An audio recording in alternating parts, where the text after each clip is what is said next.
कहते हैं हमारी ही दुनिया में ना जाने कितनी दुनियाएं और बसती है, मगर इंसान सिर्फ उसे ही मानता है जिसे वो देख सकता है।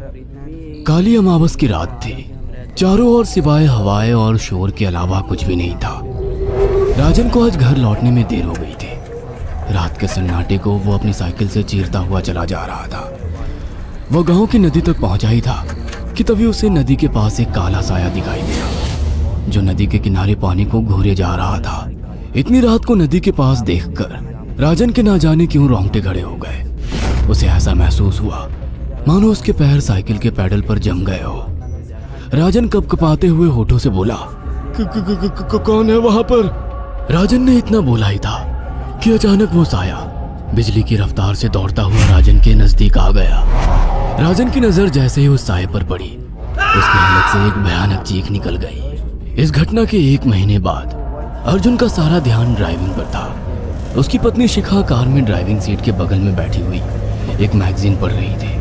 शिखा ने मैगजीन रखकर अर्जुन की ओर देखकर कहा, और कितनी दूर रह गया है तुम्हारा गांव अर्जुन? बस थोड़ी दूर रह गया है, आधे घंटे में हम पहुंच जाएंगे। तुम्हारे चेहरे पर इतनी टेंशन क्यों है? टेंशन क्यों नहीं होगी शिखा, मैंने अपनी माँ को बगैर बताए तुमसे लंदन में शादी जो कर ली। पता नहीं माँ तुम्हें देखकर कैसे रिएक्ट करेगी। डोंट वरी अर्जुन, मुझ पर भरोसा रखो। तुम्हारी माँ को मनाने की जिम्मेदारी मेरी है। आई होप शिखा ऐसा ही हो। यकीन मानो अगर ऐसा हुआ ना तो मेरे ऊपर से एक बहुत बड़ा बोझ उतर जाएगा। अब मुस्कुरा भी दो यार। अच्छा, तुम बता रहे थे कि गांव में तुम्हारी बहुत बड़ी हवेली बनी हुई है। कुछ बताओ ना अपनी हवेली के बारे में। अरे 15 मिनट में हम वैसे भी पहुंचने वाले हैं, तुम खुद देख लेना। कुछ ही देर में अर्जुन अपने गांव वीरपुर अपनी हवेली में खड़ा हुआ था।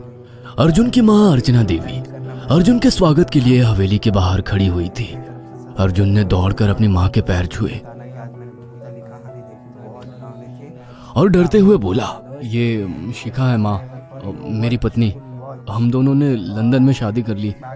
अर्जुन की बात सुनकर अर्चना देवी मुस्कुराकर बोली, कोई बात नहीं बेटा, एक ना एक दिन तो तुझे शादी करनी ही थी। इतना बोलकर अर्चना ने अपनी बहू को गले लगा लिया और वो अंदर आने का इशारा करती हुई वहां से चली गई। अर्जुन को अपनी माँ का ये बिहेवियर देखकर बहुत ज्यादा हैरत हुई। उसे उसकी माँ इस बार बहुत बदली हुई सी लगी। अर्जुन पूरे 10 साल बाद लंदन से आया था। अर्जुन उन्हीं ख्यालों में खोया हुआ था कि उसके कानों में उसकी पत्नी शिखा की आवाज टकराई। अब क्या बाहर ही खड़े रहने का इरादा है क्या? अंदर नहीं चलोगे? कौन से ख्यालों में गुम हो गए? मुझे लगा था माँ को मेरी शादी के बारे में जानकर बुरा लगेगा, मगर माँ को तो जैसे कोई फर्क ही नहीं पड़ा। अजीब आदमी हो, ये तो अच्छी बात है। मुझे मेहनत करने की जरूरत ही नहीं पड़ी। चलो अब अंदर भी चलो। अर्जुन और शिखा अंदर की ओर चले गए। अर्जुन ने देखा कि उसकी हवेली में सन्नाटा पसरा हुआ था। उसे याद था कि उसकी हवेली में बहुत सारे नौकर चाकर हुआ करते थे। डाइनिंग टेबल पर डिनर के दौरान अर्जुन अपनी माँ से जो बोला वो सुन उसकी पत्नी शिखा और रहस्यमय अंदाज में मुस्कुराकर लगातार देखे जा रही थी। माँ, हवेली के सारे नौकर कहाँ गए? मैंने सबको छुट्टी दे दी बेटा। लेकिन क्यों माँ, तुम्हें तो काम करने में बहुत ज्यादा तकलीफ होती होगी। नहीं बेटा, मुझे कोई तकलीफ नहीं होती। कुछ वक्त से मुझे सुकून और सन्नाटा अच्छा लगता है। अर्जुन इससे पहले अपनी माँ से कुछ कहता कि उसकी माँ ने उसे बोलने से रोक दिया। अर्जुन चुपचाप खाना खाने लगा। खाने के बाद अर्जुन और शिखा बेडरूम में चले गए। अर्जुन बेड पर सोच में लेटा हुआ था कि अचानक शिखा अर्जुन से लिपट गई और वासना का तूफान अपने चरम पर पहुंच गया था। अचानक शिखा को दरवाजे पर 2 लाल लाल आंखें दिखाई दिए। उसे ऐसा लगा जैसे कि कोई उसे देख रहा हो। शिखा ने तुरंत बेड से उठकर अपने कपड़े पहन लिए। क्या हुआ शिखा? अर्जुन, मुझे ऐसा लगा जैसे कोई हम दोनों को देख रहा हो। पागल हो गई हो क्या? हवेली में सन्नाटा पसरा हुआ है, एक भी नौकर चाकर नहीं है। तुम्हें वहम हुआ होगा। तुमने तो सारा मूड खराब कर दिया शिखा, अब सो जाओ। उस रात अर्जुन तो गहरी नींद में सो गया, मगर शिखा की आंखों से नींद कोसों दूर थी।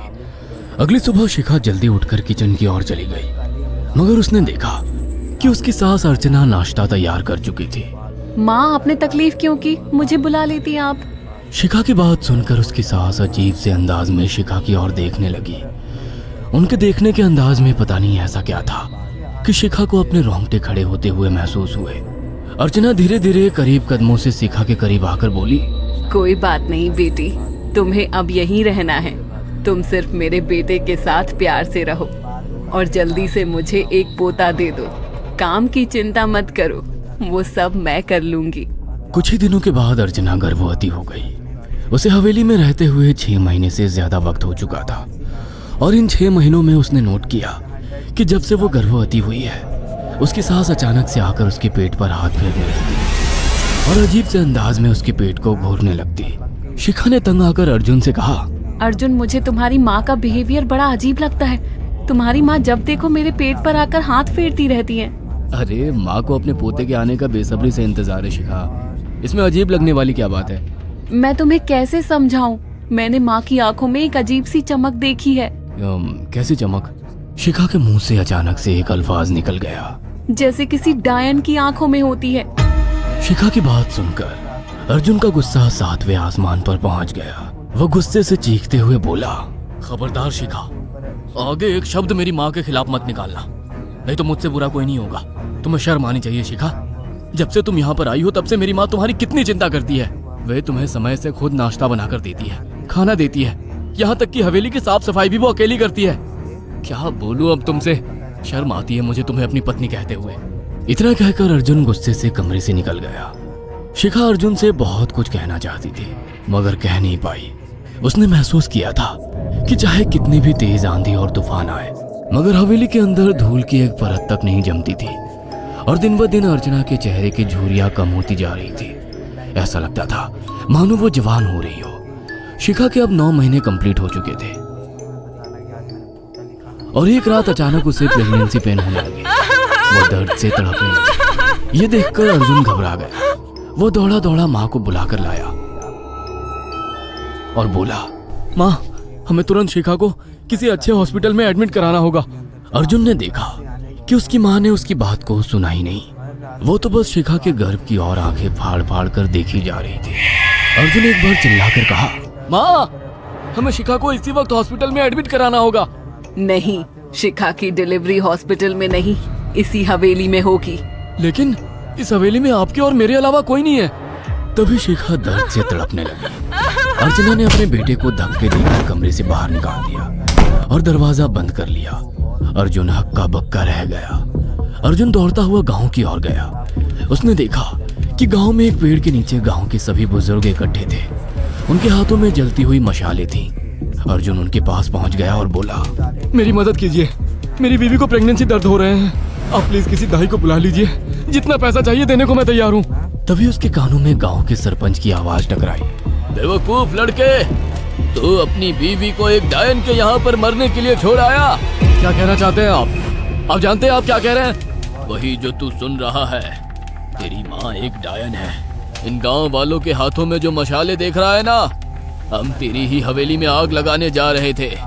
तेरी माँ ने इस गांव में ना जाने कितने नौजवानों को मार कर खाया है। तेरी माँ एक डायन है। लगता है आपका दिमाग खराब हो गया है। आप जानते भी हैं मैं कौन हूँ? हाँ, मैं जानता हूँ। तू ठाकुर धीरेन्द्र प्रताप का बेटा है। तेरे पिता को शक हो गया था कि तेरी माँ एक डायन है, इसीलिए उन्होंने तुझे हमेशा उससे दूर रखा। पहले तेरी माँ ने तेरे पिता को मारा और धीरे धीरे करके वह हवेली के सारे नौकरों को मार कर खा गई और फिर गांव वालों को भी मारने लगी। और अब तो तेरे होने वाले बच्चे को खाएगी, क्योंकि डायन को नवजात शिशु का मांस खाना बहुत पसंद होता है। अगर मेरी बात पर यकीन नहीं है तो चलकर मेरे साथ तू खुद अपनी आंखों से देख ले। इतना कहकर सरपंच अर्जुन को लेकर हवेली की ओर चल पड़ा। उसके पीछे कई लोग थे जो जलती मशाले पकड़े हुए थे। हवेली के अंदर घुसकर उन्होंने उस कमरे के दरवाजे को तोड़ दिया जहाँ पर शिखा थी। कमरे का मंजर देखकर अर्जुन के रोंगटे खड़े हो गए। उसने देखा कि उसकी माँ एक बेहद भयानक रूप में उसके बच्चे का मांस खा रही थी और उसकी पत्नी शिखा फर्श पर मरी हुई पड़ी थी और पूरा फर्श खून से लाल था। अर्जुन को अपनी आंखों पर यकीन नहीं आ रहा था कि तभी उसकी माँ उसके ऊपर झपटी। सरपंच ने चीखकर कहा, अरे इस डायन को आग लगा दो, जिंदा जला दो इसे और साथ ही इस हवेली को भी। सभी लोगों ने जलती हुई मशाले डायन के ऊपर फेंक दी। देखते ही देखते डायन दर्द से चीखने और चिल्लाने लगी और कुछ ही देर में वो जलकर राख हो गई।